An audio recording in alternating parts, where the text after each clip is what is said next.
Bueno, chicos, vamos a continuar con nuestra clase. Bien, estábamos hablando del calor, de la temperatura y demás, ¿no? Bueno, tenemos que considerar que también hay ebullición y evaporación, que es la presión de vapor. La presión de vapor, pues obviamente va a ser la presión que el vapor, después de la ebullición, se genere en estos cambios de fase, condensada de líquido a sólido, o no, o de sólido a líquido, o a gas, ¿no? Esto va a ser lo que nos digo. Así es que a una temperatura dada existe un valor máximo que puede alcanzar esta presión por un líquido en particular. Esto se le va a llamar presión de vapor saturado, ¿ok? Bueno, también vamos a tener la humedad, que, por ejemplo, es un factor importante del clima, ¿no? ¿Por qué? Porque pueden saber cuál es la humedad, si va a haber tal vez probabilidades de precipitación, etcétera, ¿va?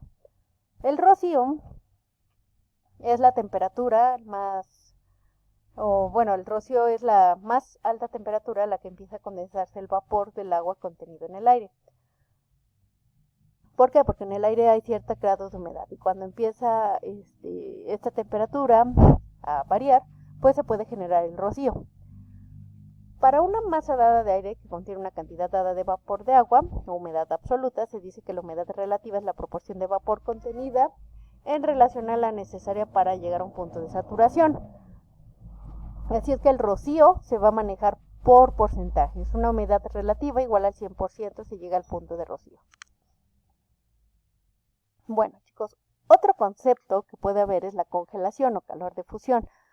Si se fijan, todos han hecho incrementos de temperatura desde llegar a empezar a calentarse, a hervir, a ebullir y demás. En la congelación es el punto en el que un líquido se solidifica, ¿ok?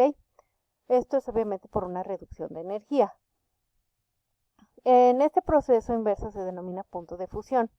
O sea, la congelación es cuando se baja mucho la energía y se empieza a solidificar. Y la fusión es cuando pasa de este estado sólido, de esta solidificación, a un líquido, ¿ok? En eso, obviamente la energía molecular va a disminuir en la congelación, ¿no? Bueno, también algo más que se puede ver es la refrigeración. La refrigeración es un proceso que consiste en bajar o mantener el nivel de calor de un cuerpo o un espacio, considerando que realmente el frío no va a existir. O sea, el frío como tal no es un concepto aceptable, sino que es el incremento, decremento de la temperatura. ¿Ok? Bueno, en la refrigeración, ¿qué se va a hacer? Que vamos a tener una cierta cantidad de fluidos que van a llevar la energía calorífica de un espacio a otro. Así es que van a hacer este intercambio, ¿no? Ellos absorben el incremento de temperatura, la mayor cantidad de energía, para reducirle a lo que está adentro y él después liberar ese calor que haya absorbido, ¿ok? La sublimación es un proceso de cambio de estado de una materia de sólido a gaseoso.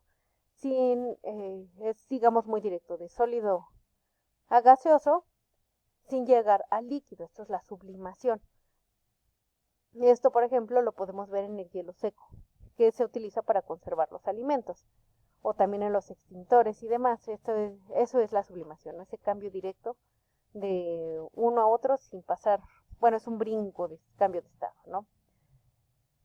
También, por ejemplo, tenemos lo que es el aire líquido, que está compuesto de aire que ha sido licuado mediante aplicación de alta compresión.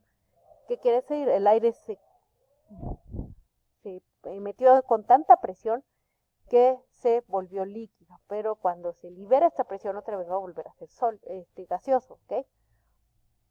Así es que es como se llegan o se, o bueno, se refrigeran algunos tipos de sustancias también puede llegar a ser. Dentro de las temperaturas y demás podemos encontrar lo que es el punto triple. ¿Qué quiere decir? Que va a haber una fracción de tiempo en la cual van a coincidir el sólido, el líquido y el gas al mismo tiempo. Vamos a tener las tres cosas al mismo tiempo.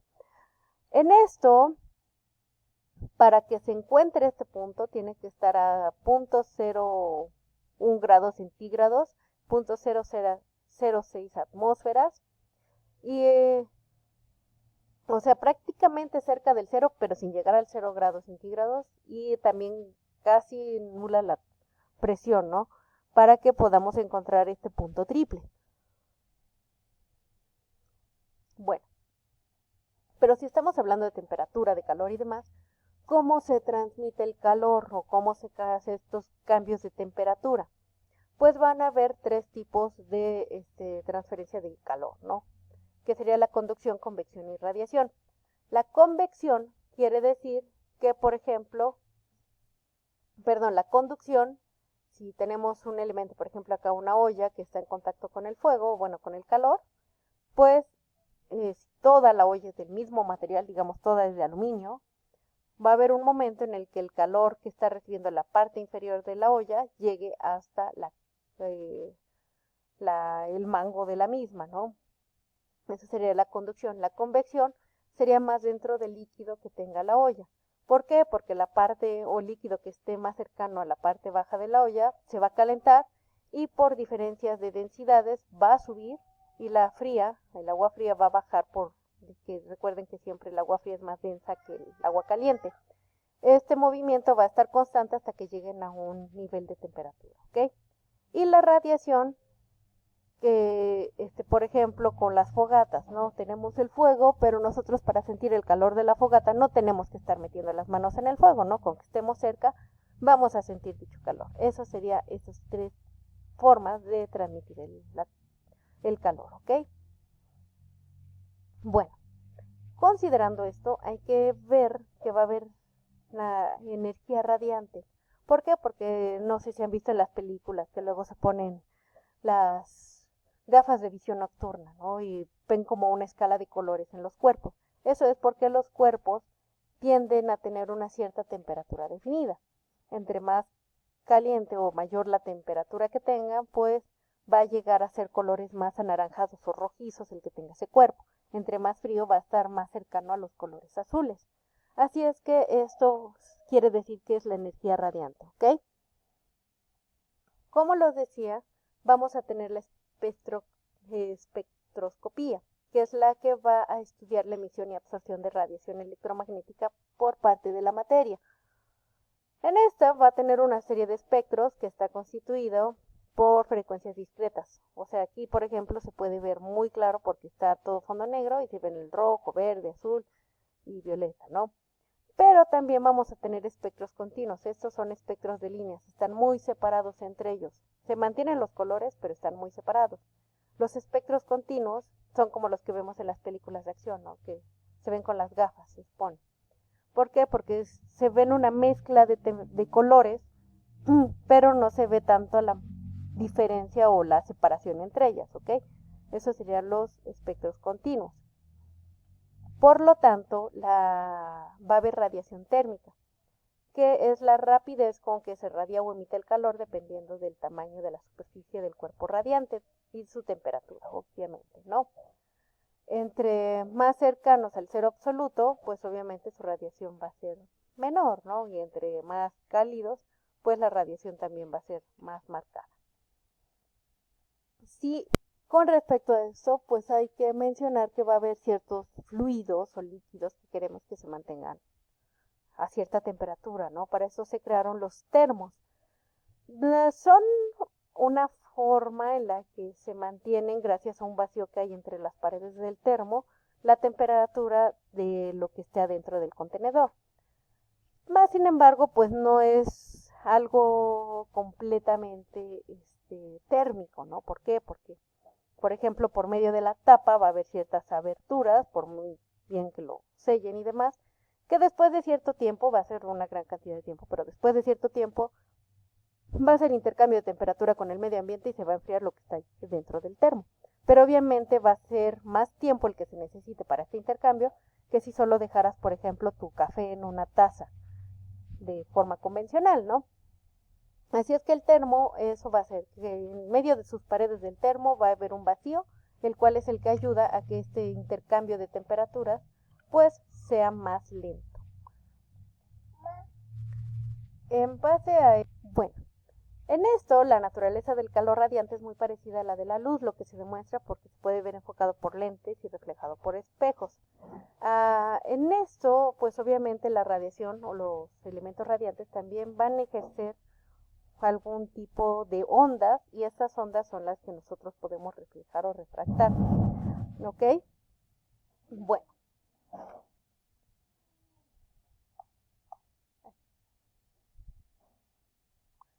En base a esto, estamos diciendo que va a haber radiación y que va a haber ondas.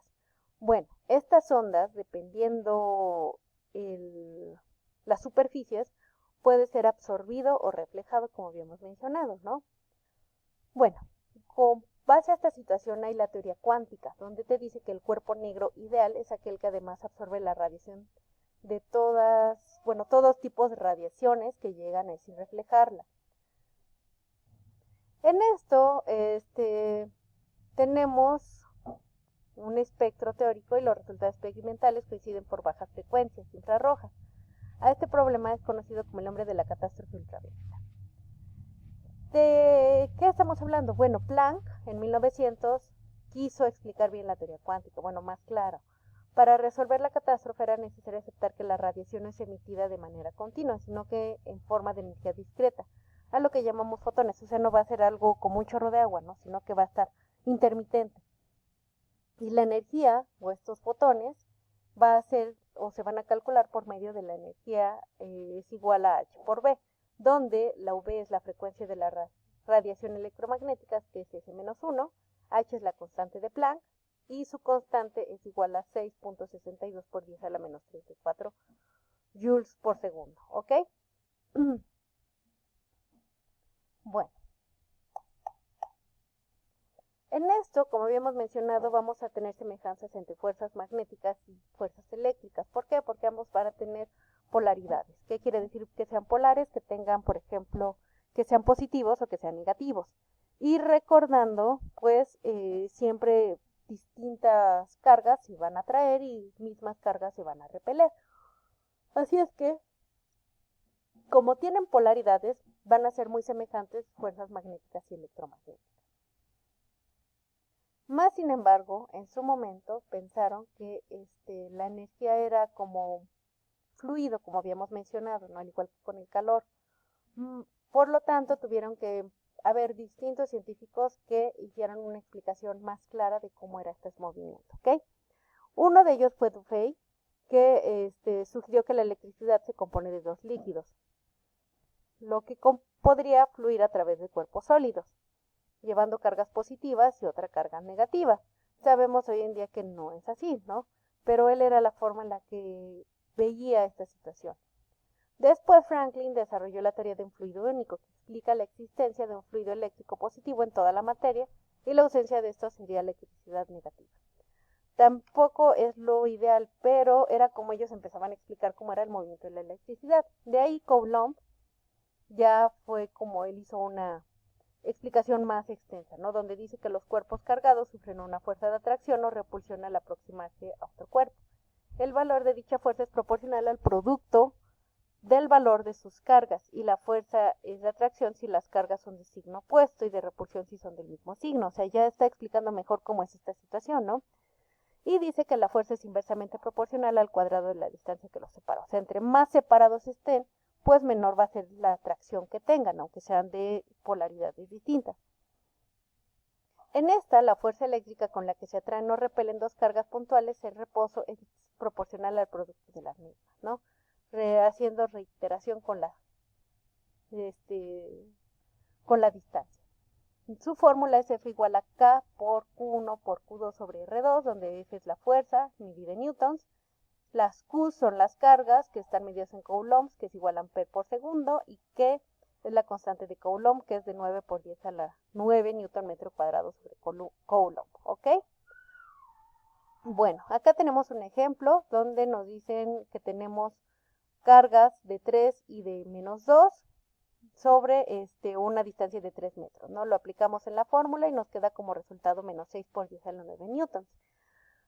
Les dejo este ejercicio de tarea, pueden pausar el video para copiarlo y bueno, hasta aquí llega el video de hoy, chicos, que tengan un excelente día, cuídense mucho.